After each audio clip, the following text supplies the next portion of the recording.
অঙ্ক হচ্ছে x square plus 4y square plus 2x plus 1 equal to 0 হলে x to the power 39 plus y to the power 36 equal to কত? একটু ভালো করে তাকালে দেখতে পাবে যে এটাকে নিয়ে পূর্ণ বর্গাকারে প্রকাশ করা যায়।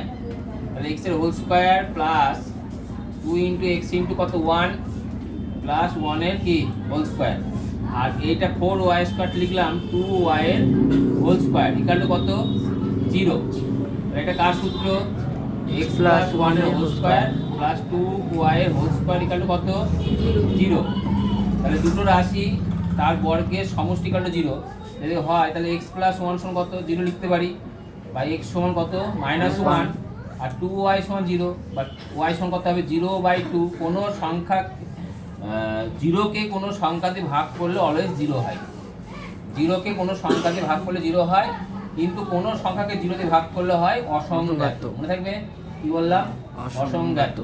তাহলে এবার এটা কত x এর মান কত -1 to the 39 plus 0 to the 36। এবার তোমরা জানো যদি মাইনাসের পাওয়ার বিজোড় হয় তাহলে অলওয়েজ মাইনাস হয়, আর 1 এর পাওয়ার যাই থাক না কেন 1ই অ্যান্সার হবে। তাহলে -1 প্লাস 0 ইকুয়াল টু কত? -1।